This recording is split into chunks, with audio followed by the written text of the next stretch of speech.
어떤 책을 읽어야 될까요? 읽는 중에는 어떻게 해야 될까요? 읽고 나서는 어떻게 해야 될까요? 이런 모든 과정들이 다 독서의 과정이에요.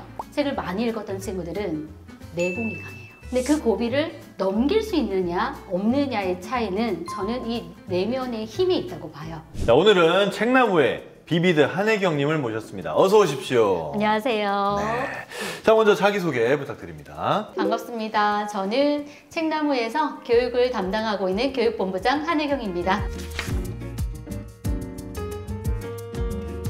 그냥 책 읽으면 되는 거 아닌가요? 왜 책나무를 꼭 가야 되나요?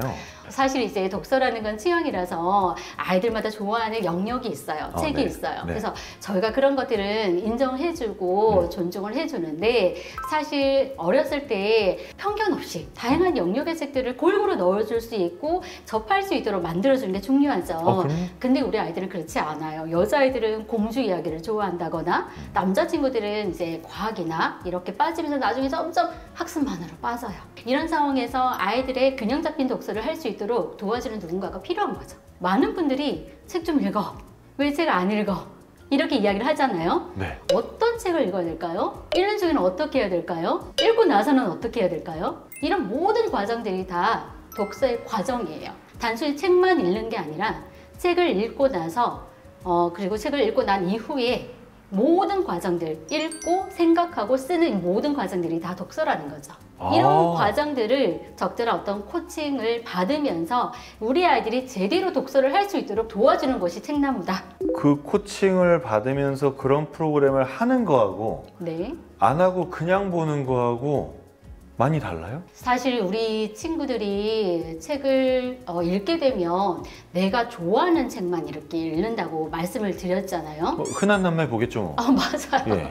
흔한 남매 때문에 학습 만화에 대한 접근성이 빨라져서 어릴 때부터 학습만을 보고 있는 거예요. 예. 사실 학습만은 뻥튀기와 같은 거예요. 우리가 주식 잘 챙겨 먹고 간식으로 뻥튀기 먹으면 괜찮죠?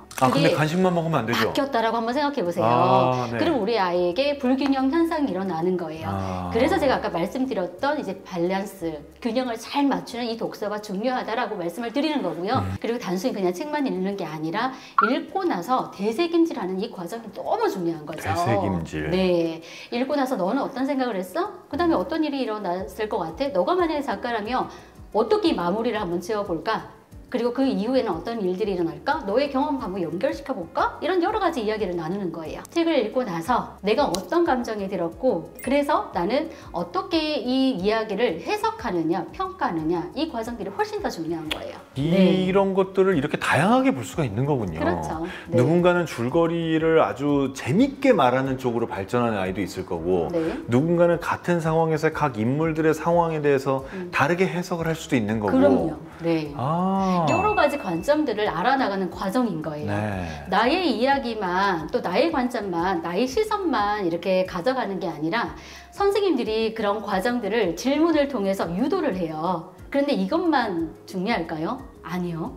그 다음에 쓰는 과정도 중요해요. 책을 읽으면서 많은 생각들이 떠오르잖아요. 네. 책을 읽고 난 다음에 이후에 글로 쓰는 이 과정에서 더 많은 생각들이 자라요. 그래서 여러 가지 형식으로 해서 글을 쓰는 독후 활동이 들어가야 되는 거죠.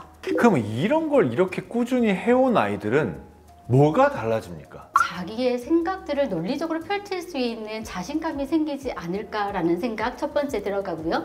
두 번째는 학습적인 측면에서 책을 많이 읽으면 문해력이 자라기 때문에 모든 이제 과목에서 성적이 오른다 라고 이렇게 말씀을 드리기는 해요. 너무 안타까운 건 뭐냐면 학교에서는 읽고 쓰기에 대한 교육이 부족해요. 모든 학습의 기본은 읽고 쓰기예요. 그런데 그 부분을 제대로 알려주지 않고 있어요. 근데 그런 부분들을 책나무에서 우리 친구들이 자유롭게 책을 읽어요. 저희는 책을 정해주는 게 아니라 도서 레벨이 있고 그 레벨에 가서 우리 친구가 직접 책을 뽑는 거예요. 그날 읽어야 될 영역들이 있거든요. 네네. 골고루 읽을 수 있도록 편독하지 않게 저희가 시간표가 다 짜여져 있어요. 그 영역에 가서 우리 친구가 읽고 싶은 책을 스스로 뽑는 거예요.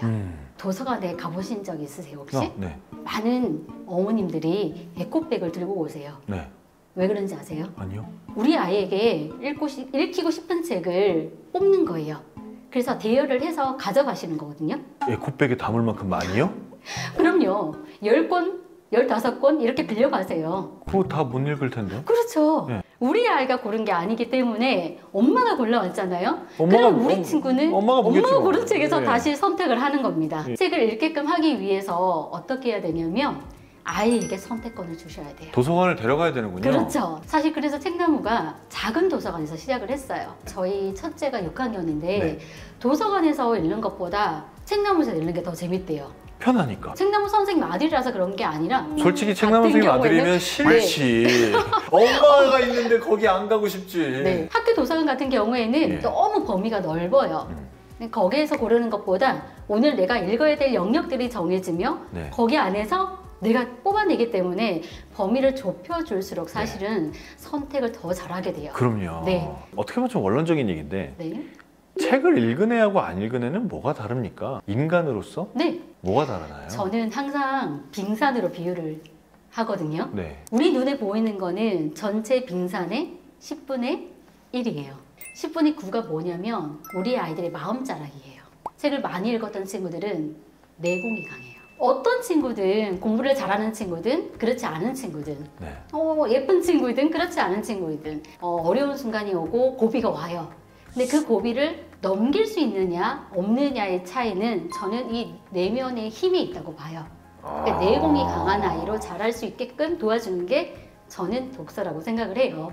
여러 가지 다양한 방법들이 있고 수단들이 있기는 하지만 가장 효과적인 방법이 책이 아닐까라고 생각을 해요. 말씀하신 거 전 다 100% 동의합니다. 이렇게 중요한데 그렇지만 점점 사실 책을 안 읽는 분위기로 변해가고 있는 사회잖아요. 맞아요. 그렇기 때문에 이런 분위기에서 책나무라는 사업을 하는 게 참 어려울 것 같다는 생각이 들어요. 그렇지도 않은 게 우리 어머님들이 책이 정말 중요하다는 걸 너무 잘 알고 계세요. 아 그래요? 정작 어머님들은 안 읽으시면서? 맞아요. 우리나라 성인 독서 실태를 조사를 했대요.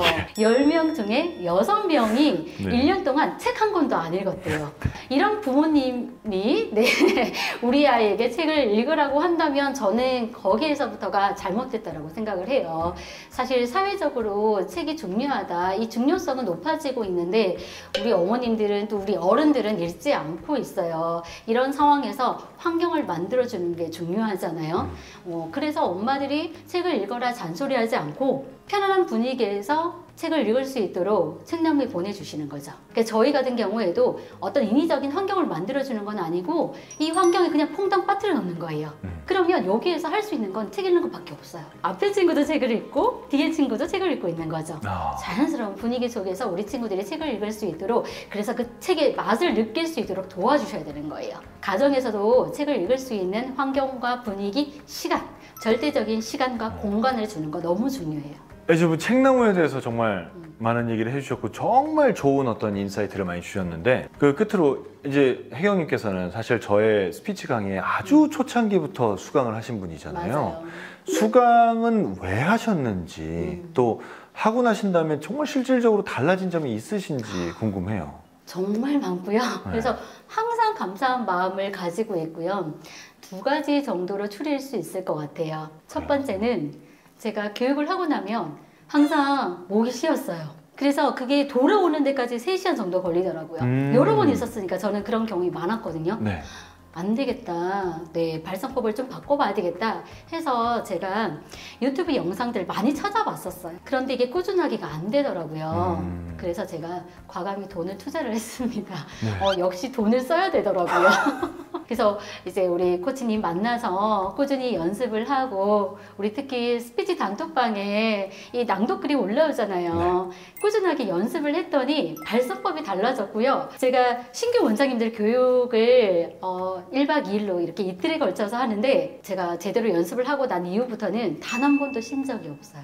너무 감사하게 생각하고 있습니다. 진짜 대단하십니다. 왜냐하면 목이 한 번씩 이렇게 쉴 때마다 나중에는 이 목이 빨리 늙을 것 같다는 생각이 들더라고요. 실제로 그래요. 네, 그렇죠. 그래서 제 목의 건강을 지켜주셔서 너무 감사해요. 아이고, 별 말씀을요.